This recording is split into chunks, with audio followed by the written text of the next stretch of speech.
Պաքի դրսևորումը հիմնականում կամքի ուժի դրսևորում է։ Մովսես մարգարեն, երբ որ լեռան գագաթին էր, երկխոսության մեջ էր, ասում է 40 օր ծոմ պահել։ Նոր ուխտի առաջի պահեցողության դրվագը տեսնում ենք Հիսուս Քրիստոս, որ 40 օր անապատում հոգին զորացնի, դա աղոթքով է լինում, Աստծո հետ կապը։ Պաքի արմատները Սուրբ Գրքից են գալիս։ Պատմական հենց սկիզբը Սուրբ Գիրք։ 40 ժամյա ծոմապահություն է եղել եւ ոչ թե պակ։ Ամբողջ տարվա 10-րդ Աստծուն, որ դու 10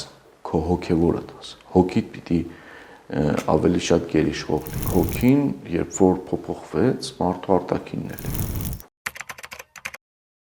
Բարև ձեզ։ Նոր հայացք հաղորդաշարի ընթացքում այսօր խոսելու ենք պահքի պատմական ընթացքի մասին։ Տաղավարում Տեր Հրաչյա Քահանա Գյոզալյանն է։ Տեր Հայր, կարող ենք ասել, որ Աստծո կողմից մարդուն տրված առաջին պատգամը, պատվիրանը եղել է հենց պահք պահելու մասին։ Ընդհանուր առմամբ կարող ենք համարել, որ Աստծո կողմից տրված առաջի պատվիրանն էր, որովհետև երբ որ Սուրբ Գիրքը ընթերցում ենք, տեսնում ենք, որ Աստված բոլոր պտուղներից հնարավորություն տվեց նախամարդուն, Ադամին եւ Եվային, ճաշակելու բացի չարի եւ գիտության ծառից։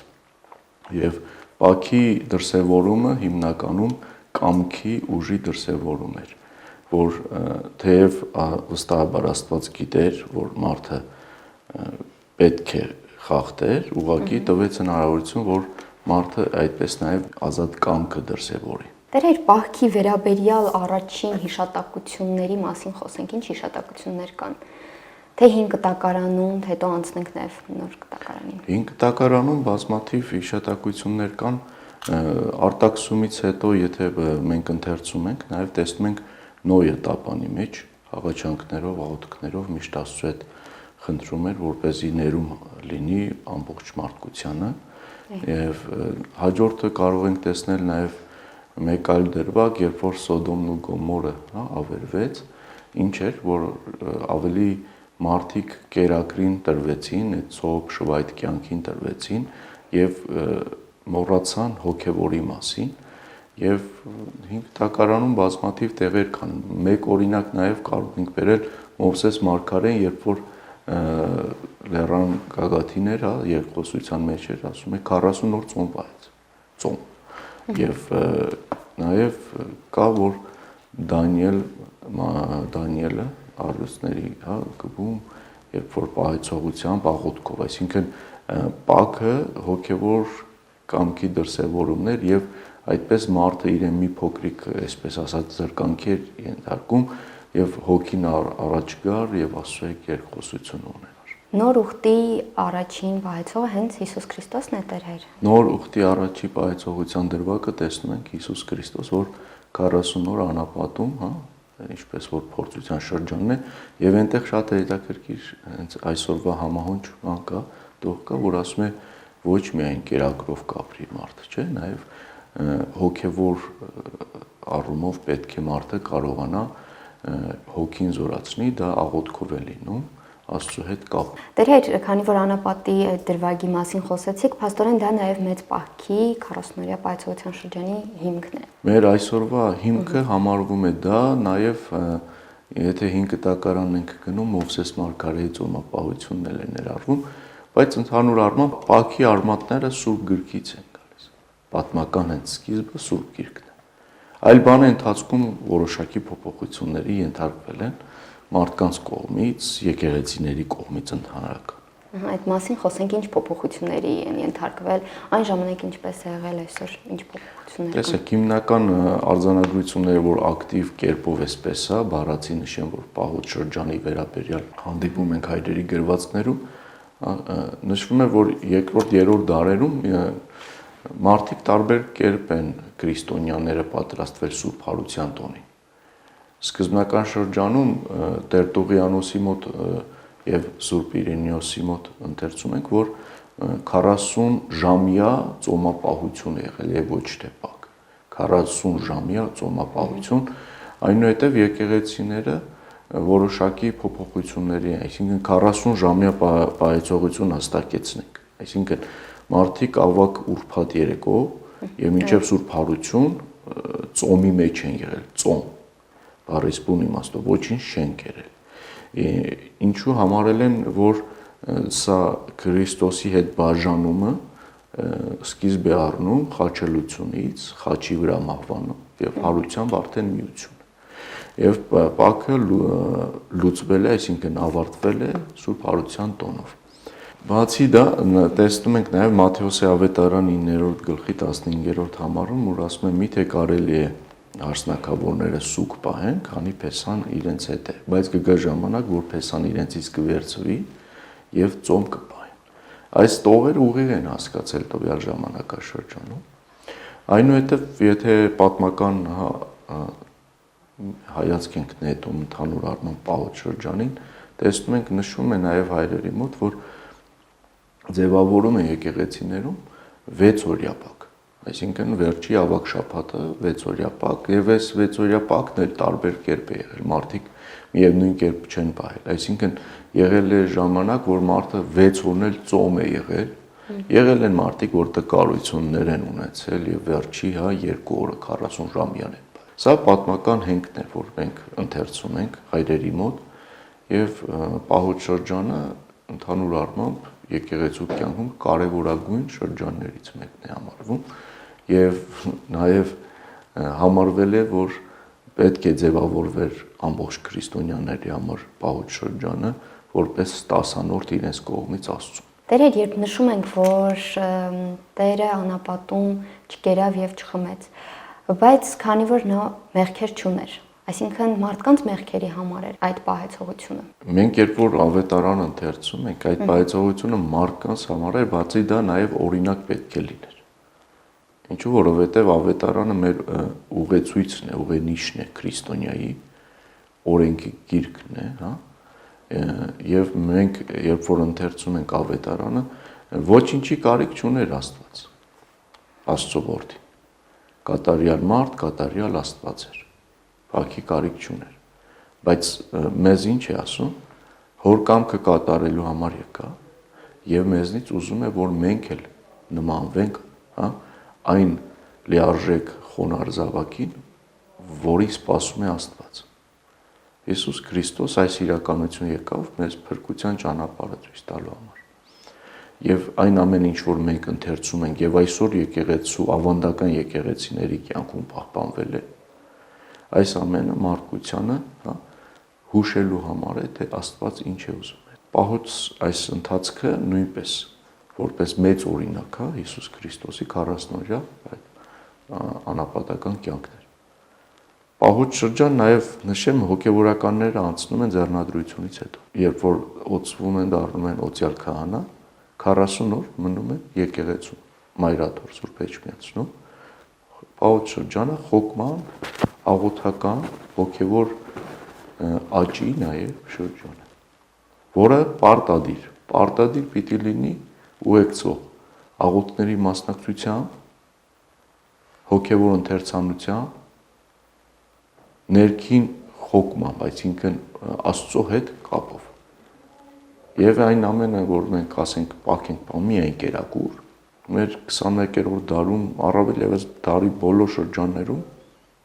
այսօր մենք ունենք մարդիկ, որ բուսակեր են եւ տարածված է այս միտքը եւ հստակաբար բազմաթիվ հոգևորականներից լսած պետք է լինենք։ Սա չենք կարող համարել։ Պակը եթե չի ուղեկցվում աղոթքով, ուրեմն ինձ սխալ չհասկանաք, սա կարելի է համարել որպես դիետա տարածված խոսքի համաձայն։ Ինքնախաբեություն։ Ինքնախաբեություն նաև, որ եւ բարձրաձայնել ամենտեղ, որ ես պակի մեջ եմ։ Ինչպես ժամանակակիցը տրենդ են դարձրել։ Պակը դա կարևոր է, պակը դա կապն է քո, ինչպես որ նշեցի, հա, ամբողջ տարվա 10-անորդ Աստծուն, որ դու 10 քո հոգևորը 10 հոգիդ պիտի ավելի շատ գերիշխող լինի։ Եվ շատ կարևոր է աղոթքը։ Եթե աղոթք չկա, հոգևոր ընթերցանություն չկա, կյանքի վերափոխում չկա, ուրեմն այդպես ամեն վարքյան կարող են մարդիկ փոխվել։ Տերեր, իսկ պահքի կարևորության վերաբերյալ ինչ ենք ընթերցում Սուրբ գրքում կամ մեր հայրերի թղթերում։ Պահքի կարևորությունը ժամանակին շատ խիստ դրված է եղել բոլոր մկրտված քրիստոնյաներ։ 5-րդ դարում, երբ որ մենք ընթերցում ենք արդեն, ովքեր մկրտված քրիստոնյա են եղել եւ պակ չեն պահել։ Տիեզերական ժողովների կանոններում եւ հայրերի տեքստերում կա հստակ դրված կանոնների մեջ կետեր, որ մարդիկ որոշ ժամանակ վտարվել են եկեղեցուց։ Եթե դու քեզ համարել ես քրիստոնյա, մկրտված քրիստոնյա, ուրեմն դու պիտի նաև այս կանոնը, պատվիրանը, այս ինչպես որ խոսքի սկզբում նշեցի, որ Աստծո կողմից տրվել։ Հովան Ոսկեբերանը իր քարոզներից մեկում 4-րդ դարի ասում է այնքան գեղեցիկ է Կոստանդնուպոլիսը դարձել պահոց շրջանում, որ մարդկանց սովորական կյանք առօրյան փոխվել է։ Ասում են մսի խանութներում, հա, մսավաճառները Երուսաղեմի մեջ չեն, խոհանոցներում, ճաշարաններում, հա, խոհարարները Երուսաղեմի մեջ չեն, մարդիկ խաղաղության մեջ են։ Այսինքն համընդհանուր պակը շատ խիստ է դրված եղել։ Եվ այդ իսկ պատճառով բոլորի վրա, այսպես ասած, տարածվել է այս կանոնը։ Սակայն ժամանակի ընթացքում, ինչպես որ գնալով չարը ընդվզումներ է բերում մարդկանց հպարտություն, որ իրենք են ամեն ինչ իմացողը, իրենք ճիշտ են, հա, սա տանում է նաև բաժանման հոգևոր կյանքի մեջ, հա։ Բայց մարդը միշտ պետք է գիտակցի իր, հա, ընդհանուր կառուցվածքը հոգի, միտք, հա, մարմին։ Բայց այստեղ պետք է առաջնային, ինչպես որ Տերն է ասում, հոգին լինի։ Իսկ հոգի ոչ մի կերակուրով չի սնվի, եթե չլինի հոգևորը, աղոթքը։ Սրանք կարևոր կետեր են իմ կարծիքով, որ յուրաքանչյուր քրիստոնյա պետք է անդրադառնա, եթե մկրտված է եւ հոգևոր ծնունդ ունի, ես միշտ այդ հարցի շուրջ մտածում եմ եւ պատասխանատվություն կա։ Գիտեք ոնց որ մարդը լույսաշար գա, այսպես պարզ մի օրինակ բերեմ։ Եվ մեր իրականության մեջ էլ կա։ Անշնոր որևէ մեկը չկա։ Աստված մարդուն շնորհներ տալիս է։ Այսպես ոնց որ ծնվես, մեծանաս, դաստիարակվես, քո ծնողները քեզ դաստիարակեն, այնուհետև դու դառնաս անդաստիարակ մեկը, անշնոր մեկը, որ ասում ենք անշնորհք։ Չկա այդպիսի մարդ, որ անշնորհք լինի։ Շնորհ ունեն մարդիկ։ Ուղղակի շեղվում են, չեն ուզում իրենք նեղություն տալ եւ կյանքում արդեն սկսում են բարի պտուղներ չտալ, մտածելով միայն այս իրականության ֆիզիկական, նյութական իրականության մասին։ Եվ ասա համեմատական եմ տանում ես մկրտված յուրաքանչյուր առաքելական եկեղեցում հոգևոր ծնունդ ունեցած մարդկանց։ Եթե դու մկրտված ես, այդ ընտանիքի անդամ ես, նաև այդ ընտանիքի կանոնները պետք է ընդունես, հոգևոր առումով, հա, որ եթե եկեղեցում դու ասում ես ես քրիստոնյա եմ, մկրտվում եմ, ուրեմն դու նաև պիտի այդ ընտանիքի օրենքի մեջ լինես։ Հոգևորականներն են այն անձիկ են, ովքեր այդ օրենքը քեզ փոխանցում են Աստծո կողմից տրված։ Աստծո կամքը կա, եթե օրինակի համար ինչ որ հոգևորական մի եկեղեցում հովություն ու Աստծո կամքը կա։ Ուրեմն ինքը քեզ ուղղորդողն է, ինքը այդտեղ քեզ նաև ուսուցանողն է։ Սրանք կարևոր են, որ քրիստոնյաները, ովքեր քրիստոնյաներ են, մկրտված են, քրիստոնյա են, սրանք այս հարցերի մասին անդրադարձ կատարեն։ Եվ թող այսպես որպես խնդրանք եմ ուղղում, հա, մեր հավատավոր բոլոր զավակներին, հպարտությամբ չպարուրվեն, որ իրենք ամեն ինչ գիտեն։ Այս իրականության մեջ ոչ մեկս լիարժեք ոչինչ չգիտենք, միայն Աստված գիտի։ Մենք գիտենք այնքան, որքանով որ Աստված ուզում է հասկանանք։ Եվ երբեք թող մերժողական դիրք չբռնեն, որ իրենց համար ուղղորդողներ պետք չեն, այդպիսի մեկը չկա։ Դու չես կարող առանց եկեղեցու առաջնորդության, առանց տապանի փրկության արժանանալ։ Իսկ եկեղեցին այդ նավակն է։ Եվ ամեն կիրակի Աստված կանչում է, ամեն սուրբ պատարագի, միայն կիրակի չէ։ Ամեն սուրբ պատարագի Աստված սպասում է քեզ։ Եթե դու քրիստոնյա ես, ուրեմն քո կապը պիտի ունենաս։ Պահոց շրջանում բոլոր եկեղեցիները լեց ունեն, փառք Աստծուն, ու շատ ուրախալի է նաև, որ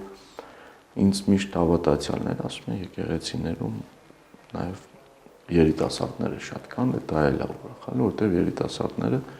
դրանք մեր ներկան ու ապագան, այսպես ասեմ, մի բառով,